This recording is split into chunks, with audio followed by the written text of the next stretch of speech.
오늘 말씀은 믿음으로 살면 죄를 지어도 되나요? 라는 말씀의 제목으로 하나님 말씀 나누고자 합니다. 여러분, 우리가 믿음의 삶을 살다 보면 오해하는 큰 주제가 있어요. 그것은 뭐냐면 바로 예수님 믿으면 죄를 지어도 용서받으니까, 또 죄가 더한 곳에 은혜가 더한다고 했으니까 하나님의 은혜가 더하기 위하여 우리가 죄를 더 지어도 되는 것 아닙니까? 라는 그런 오해를 할 때가 있습니다. 오늘 그 로마서의 말씀, 아니다, 절대 그런 것이 아니다 라고 하시는 그 하나님의 말씀을 나누고자 합니다. 오늘 이 복음의 진리를 우리가 오해할 때가 있어요.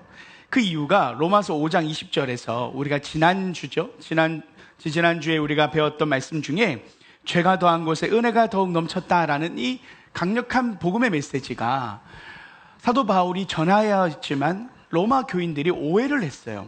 그래서 동일하게 제가 말씀드렸다시피 죄가 많을수록 은혜가 더 커진다라는 것 아니야, 그래서 죄를 마음껏 지어도 결국 하나님의 은혜가 더 커지는 것이기에 우리가 죄를 지어도 되는 것 아닌가라는 오해가 로마 교회 안에 있었다라는 것입니다.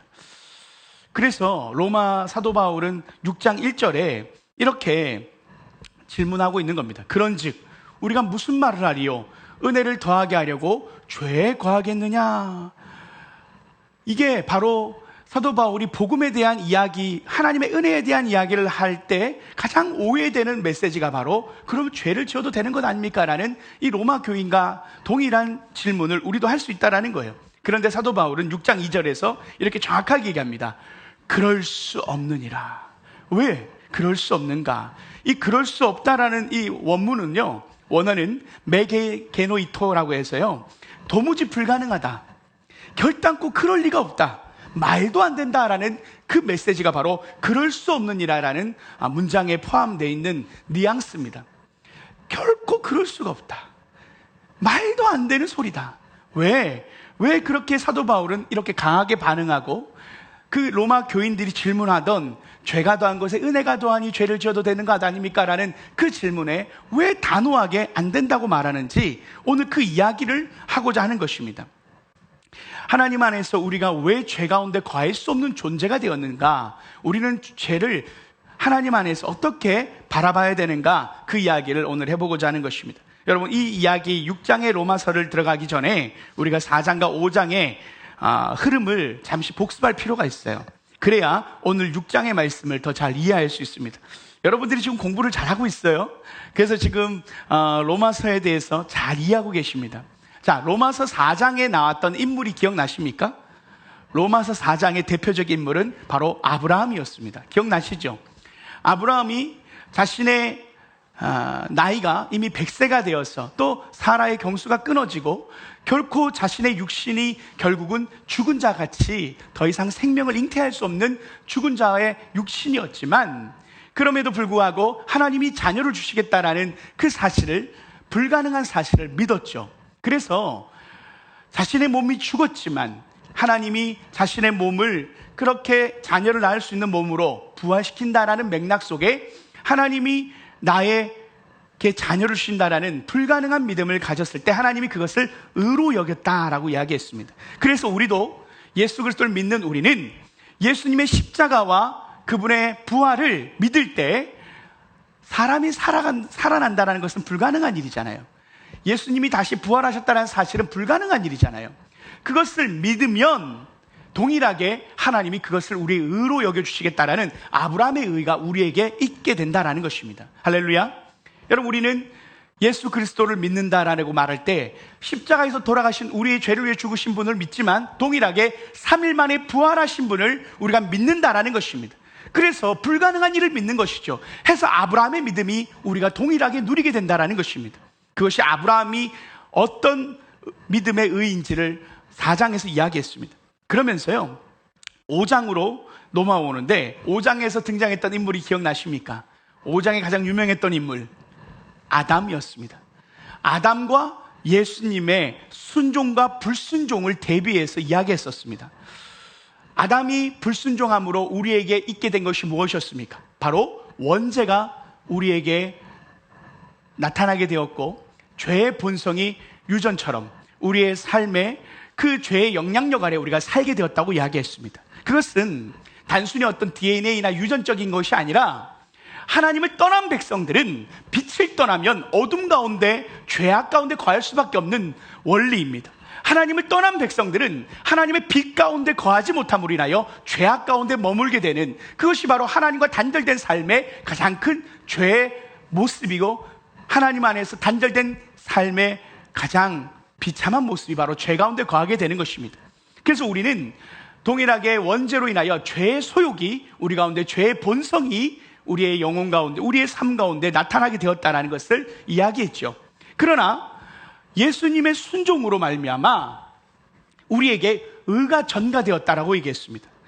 그분이 한 사람의 순종으로 모든 사람이 죄를 범하게 되는 그 원죄가 일어났지만, 예수 그리스도의 한 사람의 순종으로 말미암아 우리에게 의의 전가가 일어나므로 우리의 영혼에 의의 소욕, 바로 성령으로 인하여 우리가 하나님의 선한 것들을 추구할 수 있는 의의 소욕, 본성이 우리에게 태어났다고 이야기했습니다. 그것이 예수 그리스도가 준 우리의 가장 큰 축복이요, 우리가 누리게 되는 바로 의의 생명, 그 본성이 우리가 가지게 되었다라는 이야기로 5장까지 이야기했어요. 여러분 잘 기억나시죠? 그리고 우리가 이야기했지만 아브라함의 그 의로움으로 인하여 우리가 받게 되는 가장 큰 축복은 뭐라고 했습니까? 하나님과의 화평이라고 얘기했습니다. 왜요? 하나님과 화평을 이루게 된 이유는 우리가 죄로 인하여 하나님과 원수되었었기 때문이다라고 이야기했습니다. 예수님께서 십자가에서 우리 대신 모든 죄를 짊어지심으로 하나님과 우리 사이에 있는 모든 그 죄의 책임에 대하여 예수님께서 십자가에서 죽으심으로, 우리 대신 죽으심으로 우리 하나님과 우리 사이에 화평을 만드신 분이 바로 예수님이셨고, 그것이 죄의 심각성으로 일어난 일이었다라고 이야기했습니다. 결론적으로 우리는 예수님으로 인하여 하나님과 화평을 누리고 하나님의 자녀가 되었고 하나님 안에서 살게 되었다라고 우리가 로마서 4장과 5장에서 이야기했던 내용들입니다. 자, 그런데요, 로마서 5장 20절에 이렇게 딱 나와 있어요. 5장 20절 말씀 한번 볼까요? 함께 읽어봅시다. 시작. 율법이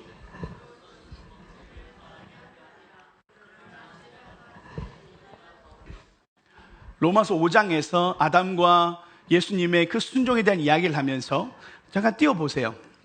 여기 보면 율법이 들어온 것은 범죄를 더하게 하려 함이라 라고 말하고, 그러나 죄가 더한 것에 은혜가 더욱 넘쳤다라는 이 말이 자칫 잘못하면 아까 말한 대로 믿으면 죄를 더 지어도 됩니까? 라는 논리로 해석할 수 있는 문장처럼 보여요. 그런데 이 로마서 5장 20절의 말씀은 그 이야기를 하는 게 아니에요. 다시 말하면 예수님께서 우리를 위하여 순종하심으로 인하여 우리 안에 의의 소욕, 의의 본성을 만드시고 우리의 모든 죄에, 원수된 우리의 죄를 다 갚으신 그 하나님의 은혜가 크다라는 얘기를 말하는 거예요. 우리가 어떤 죄를 지었어도 그 예수 그리스도를 믿으면 우리의 모든 죄가 용서함 받는다라는 그 하나님의 복음의 위대함과 놀라움을 이야기하는 것이 바로 이 말씀이에요. 죄가 더한 것에 은혜가 더한다라는 것은 하나님의 복음의 위대함을 얘기하는 거예요. 그것을 오해해서 이 말씀을 잘못 해석해서 그럼 죄를 더 지어도 됩니까? 이런 이상한 논리로 접근했던 로마인들에게 사도 바울은 다시 이렇게 얘기하는 겁니다. 6장 1절 다시 한번 띄워줄 수 있겠어요? 자, 다시 한번 읽어봅시다. 시작. 그런즉 우리가 무슨 말을 하리요? 은혜를 더하게 하려고 죄에 거하겠느냐?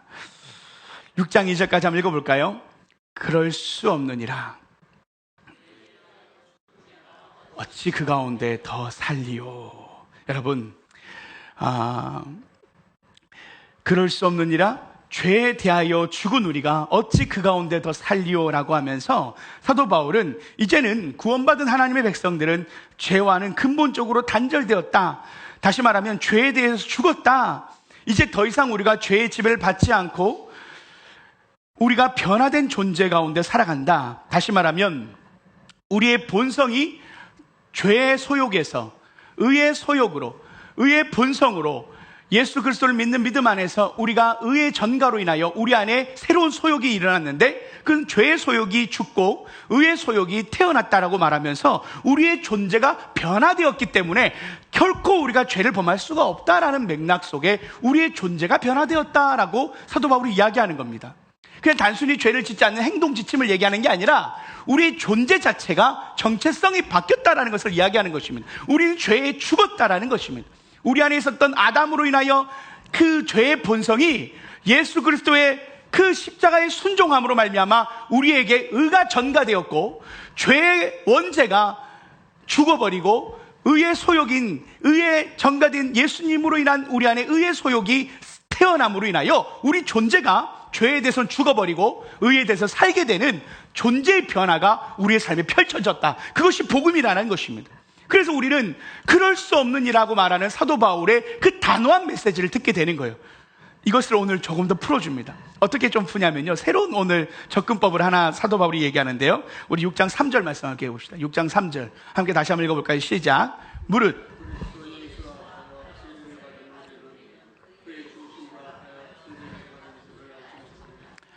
사도 바울이요, 오늘 본문에서 세례라는 단어를 꺼내 들어요.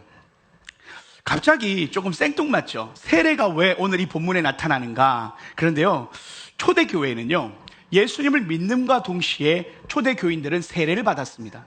다시 말하면 믿음과 세례는 동의어였어요. 우리가 지금 예수님 믿는다고 말할 때 바로 세례 받지 않잖아요. 그러나 초대교회는 예수님을 믿으면 바로 세례를 받았다라는 겁니다. 그래서 이 세례라는 것은 당시에는 침례를 행했죠. 물속에 다 잠기는 것. 그래서 이 물속에 잠기는 것을 뭐라고 말하냐면, 내가 죽었다, 물에 들어감으로 죽었다라는 걸 상징하는 게 물속에 들어감입니다. 그리고 물속에 다시 나오는 것을 바로 다시 살아났다, 부활했다라는 맥락에서 세례를 그 죽음과 부활에 대한 의미로 쓴 것이 바로 세례인데, 이것을 통하여 우리가 세례를 통하여 우리가 예수님의 죽으심에 참여하고 다시 예수님의 부활함에 참여하는 것이 의식이 바로 세례의식이다라는 것을 이야기하는 겁니다. 우리가 믿음은 바로 세례받은 거예요. 물론 우리가 물세례도 중요하지만 여러분, 단순히 사도 바울은 물세례를 이야기하는 게 아니에요. 우리가 믿었다라는 것은, 믿음이라는 것은 바로 내가 죽고 내가 다시 살아난다라는 것을 상징적으로 의미하는 게 바로 세례의 사건인 거예요. 그러니까 세례를 무조건 받아야 구원받는 게 아니에요. 믿음으로 구원받는 거예요. 근데 그 초대교인들은 믿으면 바로 세례를 받았기 때문에 믿음과 세례가 동의였다라는 거고, 오늘 우리가 이것을 세례로 해석하지 말고 우리가 믿음으로 해석해야 한다는 거예요. 우리가 어떤 믿음이에요? 예수님이 십자가에 죽으신 걸 우리가 믿죠? 그러면 우리도 죽은 거라는 것을 믿는 겁니다. 예수님이 다시 부활하신 것을 믿는 것을 우리가 동일하게 나도 부활하게 될 것을 믿는 것이 바로 이 세례의 의미 속에서 우리가 무엇을 믿는가? 내가 십자가에서 죽었고 내가 다시 부활하게 될 것이다 라는 예수님의 십자가와 부활을 나의 것으로 받아들이는 것, 그게 믿음이라는 거예요. 할렐루야. 여러분, 우리는 예수님의 십자가의 사건을 믿을 때 나의 죄를 위해서 죽으신 분을 믿고 그분이 다시 부활하심으로 나도 부활하게 될 거라는 걸 믿는 것, 이게 바로 우리가 주님의 십자가와 부활에 연합하여 참여한다라는 의미를 말하는 것입니다. 그것을 세례라는 사건을 통하여 실질적으로 물에 들어가서 나오는 그 의미를 이야기하는 건데, 또 한 가지 중요한 비밀이 있습니다. 세례를 당시 초대교인들은 어떻게 사용했냐면, 그 사건을 단순히 지식으로 믿음으로 그냥 만든 게 아니라 초대교인들은 꼭 우리나라의 이 시대의 결혼식과도 같은 그 의미로 해석했어요. 그래서 예수님을 믿는다라는 건 단순히 지식적인 동의로 끝나는 게 아니라 내가 예수님과 함께 사는 사람이 되었습니다라고 말하는 영적 결혼식이 바로 세례의식이었다라는 겁니다. 다시 말하면 지금 여러분, 우리가 세례의식을 거하게 되면 공동체에게 우리가 함께 서약을 해요. 그래서 나 예수님 믿기로 했어요 라고 해서 세례 받음으로 인하여 나 예수님 믿는 사람이 됐습니다라는 걸 공표하는 게 바로 세례의식이에요. 여러분, 우리가 결혼이라는 의식을 치릅니다. 결혼은 해도 되고 안 해도 되는 거잖아요. 요즘 현대인들이요, 젊은 2030들이요, 결혼식을 안 하고 그냥 비혼주의로 그냥 비결혼을 하면서 동거로 그냥 사는 부부들이 많대요. 참 우리가 이해하기 어려운 문화죠. 그런데 여러분, 결혼이라는 문화가 주는 의미가 무엇입니까? 그냥 만났다 헤어지는 것이 아니라 부모님과 가족들 앞에서, 친척들 앞에서 내가 이 사람과 살겠습니다라는 것을 공식적으로 선포함으로 우리의 결혼을 축하해 주세요라고, 그 영적인 연합에 대한 의미가 부부의 연합의 의미가 결혼식에 담겨 있는 겁니다. 마찬가지로 세례의식을 오늘 로마서에서 이야기하면 뭐냐면, 이제는 너희가 예수님과 결혼식을 올리는 삶으로 나아가는 것이다. 단순히 믿음은 지적 동의에서 끝나는 것이 아니라, 너희가 왜 죄를 지을 수 없냐면, 너희 안에 이제 예수님과 함께 연합하여 사는 결혼 예식을 치르는 세례의식을 받았기 때문에 너희는 이제는 예전처럼 죄와 사는 사람이 아니라 의와 사는 사람이 되었다. 그래서 우리는 죄를 지을 수 없다, 그 이야기를 하고 있는 것입니다. 그게 세례에 대한 이야기입니다.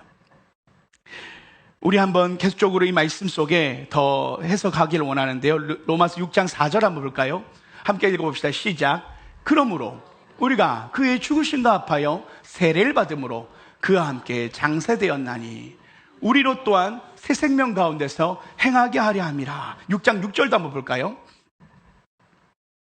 우리가 알거니와 우리 옛사람이 예수와 함께 십자가에 못 박힌 것은 죄의 몸이 멸하여 다시는 우리애가 죄에게 종노릇하지 아니하려 함이니. 여기서 띄워보세요. 여기 보면 옛사람이란 단어가 있죠. 이 옛사람이 예수와 함께 십자가에 못 박혀서 죄의 몸이 멸하여 죽었다라는 겁니다. 우리 안에 죄의 본성이, 예수님이 십자가에 달릴 때 아담으로 인한 원죄가, 죄의 본성이 예수님이 십자가에 달릴 때 우리 옛사람이 죄의 본성이 동일하게 십자가에서 죽었다라는 것을 의미합니다. 다시 말하면 우리 안에 새로운 생명, 바로 예수님으로 인한 그 의의 전가로 의의 본성이 태어남으로 죄가 죽고 의가 살아났다라는 의미로 우리는 존재가 변화된 존재, 다시 말하면 예전에 우리의 모습은 이미 예된 사람은 죽었다, 그 얘기를 하는 겁니다. 그래서 7절에도 이렇게 나와요. 죽은 자가 죄에서 벗어나 의롭다 하심을 얻었다. 죽은 자가 죄에서 벗어났다. 이 말은, 여러분, 시체는요 세상의 어떤 유혹도 맛볼 수 없어요. 죄에 대해서도 어떤 것도 누릴 수 없는 거예요. 죽은 사람에게 더 이상 빚독촉이나 업무 지시가 있을 수 없는 거죠. 옛사람이 죽었다라는 것은 죄가 우리의 삶에 더 이상 발붙일 근거를 상실했다라는 것을 이야기합니다. 본질적으로, 법적으로 우리 옛사람, 우리 예된 본성이 죽었다. 죄가 더 이상 우리의 주인이 아니다. 넘어지더라도 이전처럼 죄와 편안히 함께 살 수 없고, 이제는 우리가 새 사람의 성향이 우리의 삶 안에서 작동하기 시작했다. 우리 6장 10절 한번 볼까요? 6장 10절 함께 읽어봅시다. 시작. 예수님의 죽음은 죄에 대하여 단번에 죽으시며 살아계심은 하나님께 대하여 살아계심이라. 할렐루야. 여러분, 이것이 죄에 대해서는 죽고 이제는 하나님에 대해서는 우리가 새로운 본성으로 태어났다라는 걸 통하여 우리의 존재가 부활로서 죄와 결별하고 하나님을 향해 살아가는 삶이 우리의 삶에 펼쳐지게 되었다라는 것이 바로 로마서의 이 복음의 믿음으로 구원받는 삶, 바로 세례받는 삶에 대한 이야기를 사도 바울이 이야기하는 겁니다. 우리의 존재가 달라졌고 우리가 함께 사는 존재가 생겼는데, 그분은 바로 우리가 예수님과 결혼식을 하듯 이제는 주님과 함께 살아가는 존재가 되었기에 우리는 죄를 지을 수 없다라는 이야기를 계속 하고 있는 겁니다. 자, 6장 11절 말씀도 함께 읽어봅시다. 시작. 이와 같이 너희도 너희 자신을 죄에 대하여는 죽은 자요 그리스도 예수 안에서 하나님께 대하여는 산 자로 여길지어다.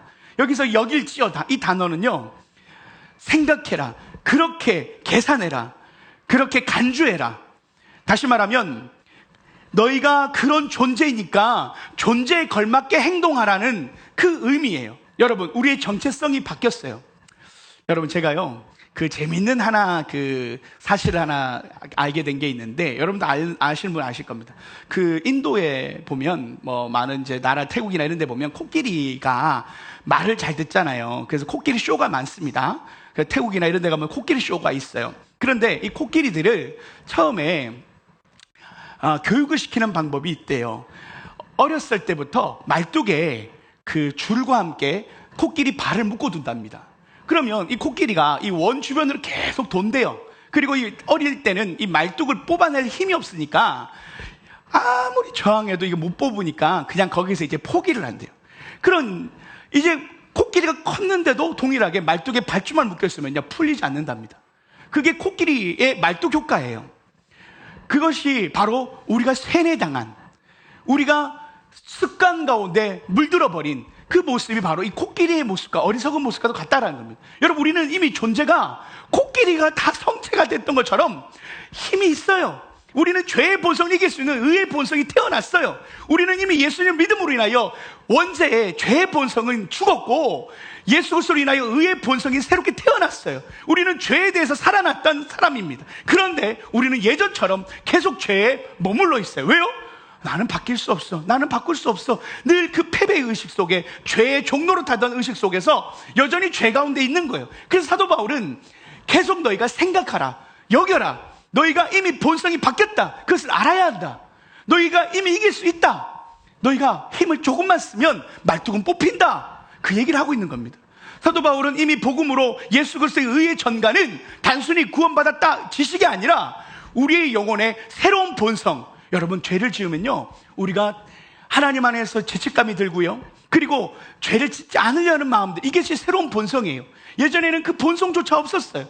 죄의 본성만 있었어요. 그러나 예수를 믿는 사람들은 죄에 대해서 거부하고 죄책감을 느끼고 하나님 앞에 회개함으로 나아감으로 죄에 대해서 의의 소욕이 탄생함으로 죄와 싸우게 되었다라는 거예요. 그래서 우리는 죄를 이길 수 있는 존재가 되었다라는 겁니다. 그것이 오늘 사도 바울은 너희가 믿음으로 사는 자들이 죄 가운데 거할 수 없다고 말하는 그럴 수 없는 이라는 가장 큰 이유가 바로 우리의 본질, 우리의 존재 자체가 이미 바뀌었다라는, 우리의 신분이 바뀌었다라는 이 이야기를 하고 있는 거예요. 여러분, 이것은요, 단순히 지식이 아니에요. 말했던 것처럼 세례의식처럼 우리 안에 누가 사신다고요? 예수님이 사시는 거예요. 그래서 내 안에 내가 죽고 예수님이 사시는 거예요. 그래서 여러분, 우리가요, 부부 생활을 하지 않았던 독신으로 살 때 내 마음대로 살았잖아요. 결혼 전에는 내 마음대로 살다가 결혼하면요, 돈도 마음대로 못 써요. 맞잖아요. 저는 결혼하고 난 뒤에 군대 다시 들어간 느낌이었어요. 여러분, 군대는 또 하나의 제한이 걸리죠. 마찬가지로 우리가 예수님과 세례받음으로, 믿음은 세례의식과도 같은 건데 단순히 지식을 넘어서서 예수님과 함께 사는 의식이 바로 세례의식이요, 우리가 예수님이 이제 내 안에 사시는 것이 믿음입니다. 해서 우리는 우리 안에 새로운 분이 함께 하세요. 그분이 바로 예수님, 그분이 우리와 함께 하심으로 의의 소욕이 태어나서 우리가 이제는 죄를 짓고 싶어도 계속 뭔가 마음에 걸려요. 그래서 예전처럼 죄를 마음대로 못 지어요. 그게 현재 우리 상태라는 겁니다. 그리고 더 나아가면 우리가 죄를 이길 수 있다고 말하는 거예요. 늘 죄 가운데 넘어졌던 우리의 모습을 향하여 머물러 있지 말고 말뚝을 뽑으라고 사도 바울은 계속 이야기하는 겁니다. 그래서 6장 12절 이렇게 말해요. 12절 말씀 함께 읽어봅시다. 시작. 큰 목소리 읽어봅시다. 시작. 그러므로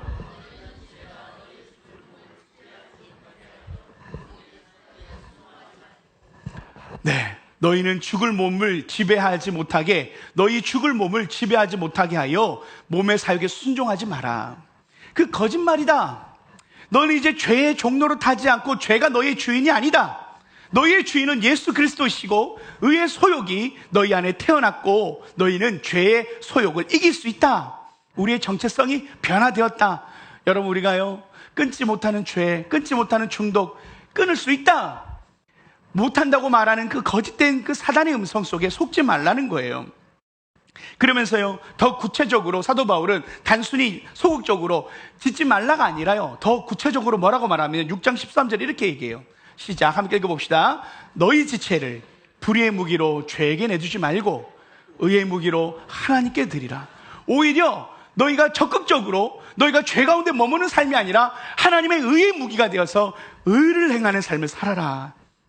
여러분의 언어, 손, 발, 시간, 재능, 물질, 그 모든 것들을 통하여 하나님을 위해서 살아라는 것입니다. 죄 가운데 사는 것에서 그치는 것이 아니라 하나님을 위해서 살아라라는 이 메시지가 오늘 사도 바울이 이야기하고 싶었던 핵심 메시지가 되는 거예요. 그래서 죄가 너희를 6장 14절에 이렇게 결론으로 얘기하는 겁니다. 죄가 너희를 주관하지 못하리니, 죄가 너희를 주관하게 해서는 안 된다. 너희는 이미 신분이 변화됐고 너희의 정체성이 변화됐기 때문이다.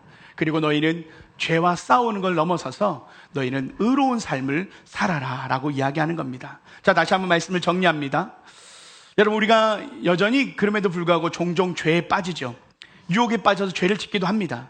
사도 바울이 말하는 것은 넘어지지 않는다가 아니라 넘어지더라도 죄 안에 머무르기보다는 더 이상 우리의 본성이 허락하지 않는 것을 인식하고 내가 어떤 존재인지를 기억하면서 나는 죄에 대해서 죽었고 의에 대해서 산 자라는 사실을 인식하면서 죄를 대하는 태도를 바꾸라는 것입니다. 하나님 앞에서 내 안에 의의 본성으로 자유케 된 사람이라는 것을 여러분, 우리가 나는 이제 죄에 대해서 죽었고 나는 죄에 대해서 매일의 삶 속에서 유혹이 올 때마다 나는 이미 죄에 죽은 사람이다. 나는 나의 삶의 죄는 나를 지배하지 못한다 라고 선포하라는 것입니다.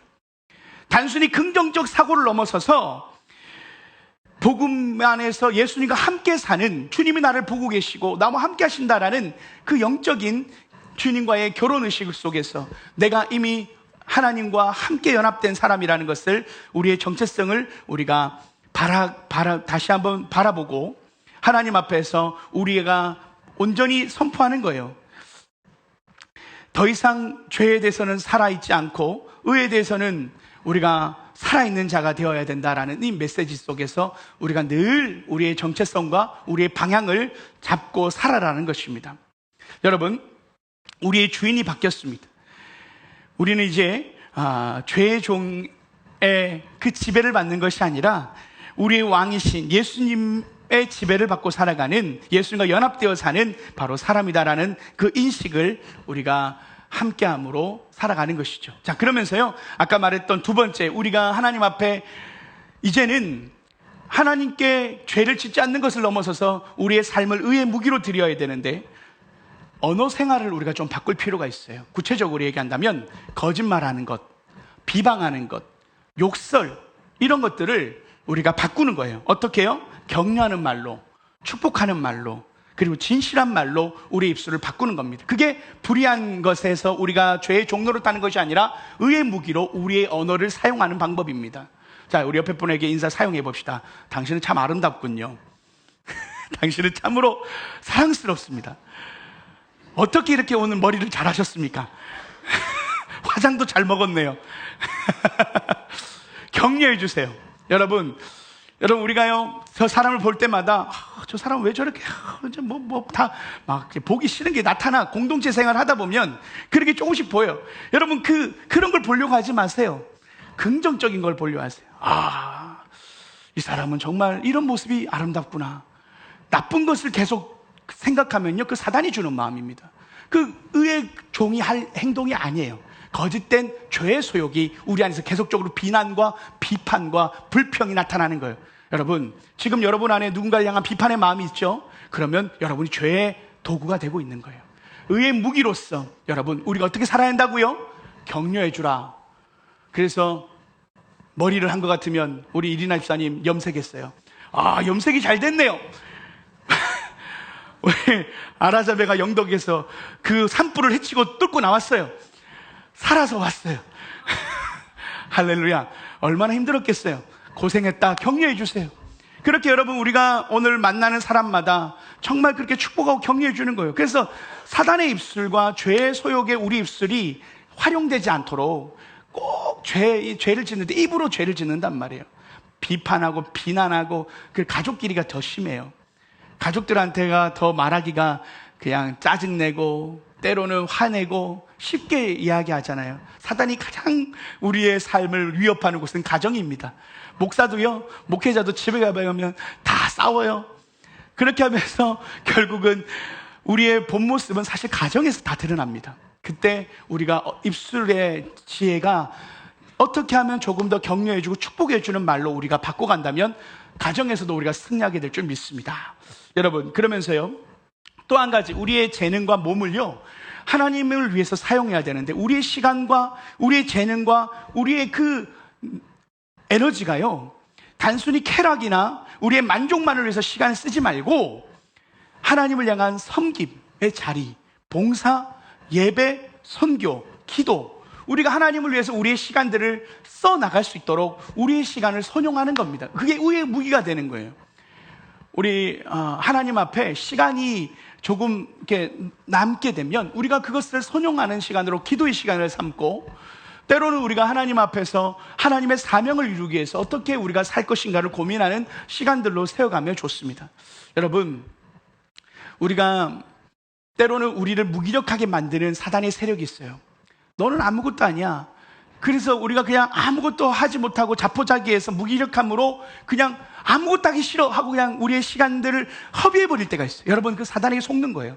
우리에게 주신 하나님의 시간을 아름답게 사용해야 되는데, 여러분, 그럴 때마다요, 단순하게 생각하세요. 복잡하게 생각하지 말고 지금 내가 해야 될 일들에 집중함으로 하나님을 위해서 내가 할 수 있는 일들에 집중하시면 돼요. 찬양팀이면 찬양 연습에 열심히 하시면 되는 거예요.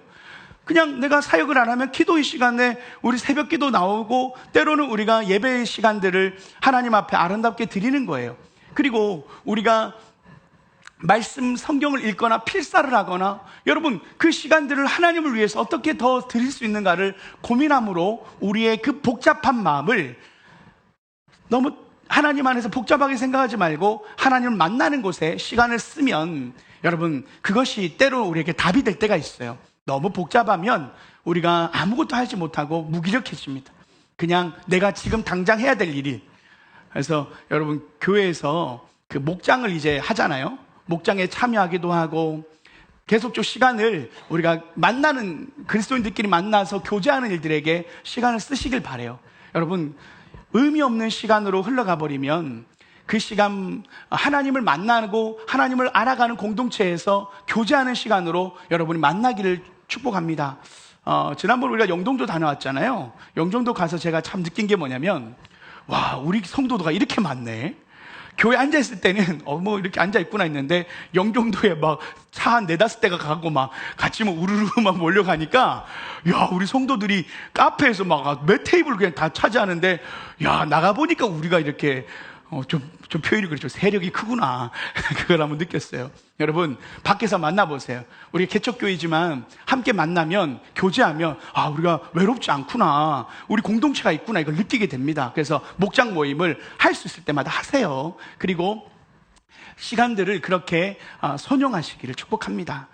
그러면서 하나님 앞에 또 한 가지가 있다면, 우리의 삶에 관계적으로 우리의 시간을 쏟을 때 이기적으로 쏟지 말고 조금 더 사랑과 희생으로, 우리가 섬김으로 우리의 시간을 드릴 수 있다면, 내가 나의 것을 위해서 내 시간을 취하는 것을 넘어서서 내가 조금 더 희생하고 용서하고 사랑하는 마음으로, 여러분 우리가 그렇게 내가 먼저 낮아지고 내가 먼저 용서해주고 내가 먼저 희생하면 그것이 하나님이 우리에게 의의 소욕으로 살아가는 삶이다라고 이야기하시는 거예요. 여러분, 차 운전하다가 갑자기 막 누가 이렇게 끼어들어가면 막 빵빵거리고 막 안 끼워주고 막 그냥 끝까지 밀어붙여가지고 못 들어오게 하는 사람도 있어요. 그러지 말고 들어올 수 있도록, 이 사람이 공격에 처했구나, 빨리 이쪽으로 빠져나가야 되는데 얘가 이렇게 가만히 서 있으니까 다른 사람들은 막 그냥 지나가지만 우리 그리스도인들은 잠깐 속도를 늦춰서 들어올 수 있도록 해주는 거예요. 내가 좀 늦게 가도, 그리고 막 누가 끼어들어도 정말 생명의 위협가 하는 그런 끼어들면 순간적으로 화가 나요. 저도 그래요. 해요. 그런데 그런 게 아니라, 좀 아무리 봐도 초보야. 아주머니들이 좀 초보인 분들이 주차장에서 좀 많아요. 답답할 때가 있어요. 그런데 좀 기다려주는 건데 좀 답답할 때가 있어요. 그러나 빵거리진 않아요. 제가, 저희 아내가 초보 운전인데 여기 그 유턴하고 사거리에서 맑은 길 지나가가 사거리 큰 거 있지 않습니까? 거기서 하는데 그거 좀 늦게 했다고 저희 아내가 초보 운전이 뒤에서 빵빵을 계속 따라오면서 빵빵해가지고 저희 아내가 차 운전하는 게 이게 두려움이 생기는 거 아니겠어요? 여러분, 그렇게 왜 빵빵거리고, 그 마티즈 조그만 거 가면 여자가 하는 거 아니면 그냥 굳이 좀 그렇게 빵빵거릴 필요 없잖아요. 한번 그냥 살짝 해줄 수 있잖아요. 여러분, 우리의 이 배려와 사랑이라는 것은 말 그대로 우리의 의식 속에서 조금 더 내가 양보하고 희생하는 것이다. 그래서 요즘 그런 얘기를 많이 해요. 교회를 나서면 주일 예배는 거룩한데 예배당만 나서면 주차장에서부터 싸우는 그런 일들이 우리의 연약한 인격의 모습 속에서 하나님의 거룩한 의의 소욕으로 살아가는 사람들은 우리가 나가는 순간부터 더 하나님의 영적 전쟁이라는 마음으로 여러분 그렇게 믿음으로 승리하시기를 축복합니다. 답답한 아내를 보고 자녀를 보고 답답한 부모를 보고 답답한 상황일지라도 우리가 한 번 더 용서하고 한 번 더 품어주고 마음으로 주여 내가 저를 용서하리라 라는 마음으로 한번 그렇게 우리의 마음으로 사랑으로 대하면 분명 우리의 삶에 사단이 틈타고 죄의 소욕이 아닌 의의 소욕으로 승리하게 될 줄 믿습니다. 그러면서 여러분 마지막으로 한 가지를 이야기하고 마치고자 해요. 우리는 이미 의의 소욕이 이제는 우리 안에 태어났지만 여전히 우리는 죄 가운데 넘어지는 건 사실입니다. 그래서 우리가 여전히 죄의 소욕, 옛사람을 십자가에 못 박았지만 여전히 죄의 그 소욕이 시퍼렇게 살아있는 것을 우리의 삶에 느껴요. 아까 말한 것처럼 우리는 죄의 소욕 속에 이미 습관화가 되어지고 우리가 거기 너무 길들여져 있어요. 그러다 보니까 죄의 습관화가 되어 있고 우리가 이겨내는 데는 현재 우리가 태어난 이 의의 소욕이 싸우게 되는데 질 때가 많아요. 그래서 이것을 우리가 이 싸움을 영적 싸움이라고 말해요. 이 싸움을 이겨나가기 위해서 사도 바울은 7장과 8장에서 어떻게 하면 승리하는가, 의의 소욕으로 태어난 우리의 본성이 새로운 삶으로 태어난 우리가 어떻게 하면 더 승리할 수 있는가를 7장과 8장에서 이야기합니다. 8장에서 성령의 소욕, 성령의 능력을 덧입는 삶에 대해까지 이야기하면서 우리 그리스도인들은 성화되어 나가는 이 거룩한 싸움의 삶을 살아야 한다. 죄 가운데 살지 말고 의에 대해서 끝까지 피 흘리기까지 싸우라고 하시는 그 사도 바울의 음성이 있는 거예요. 그래서 우리는 우리의 삶을 죄에서 의로 역전시키는 삶이 그리스도인의 삶이다. 여러분 이것이 우리 그리스도인의 삶이 어떤 방향과 목적으로 우리가 하나님을 향하여 나아가고 살아가는가, 죄를 누르고 의를 향하여 나아가는 삶이 바로 우리 그리스도인들이 받은 사명이다라는 것을 이야기합니다. 오늘 다시 한번 사도 바울은 묻습니다. 그렇다면 죄를 짓고 살아갈 수 있느냐? 계속 죄를 짓고 살아가는 삶이 믿음을 가지고 난 뒤에 죄를 지어도 되느냐? 사도 바울은 그럴 수 없느니라. 우리는 본질적으로 변화된 삶, 우리가 옛사람이 죽었고 십자가에서 이미 죽었고 우리는 예수 그리스도와 함께 삶으로 의의 본성이 태어나므로 우리는 예수님과 사는 존재가 변화된 삶이다. 이 믿음으로 우리가 의식을 늘 새롭게 함으로 나는 죄에 대해서 죽었고 의에 대해서 살았다. 나는 의인이다. 나는 의에 대해서 살아간다. 죄에 대해서 우리 모든 불법적인 우리의 삶의 입술과 행동과 우리의 마음을 벗어버리고 의의 무기로 우리의 삶을 드리며 하나님 안에서 승리의 삶을 살아야 한다라는 이 말씀을 우리가 기억함으로 승리하는 한 주가 되기를 축복합니다. 함께 기도하시겠습니다.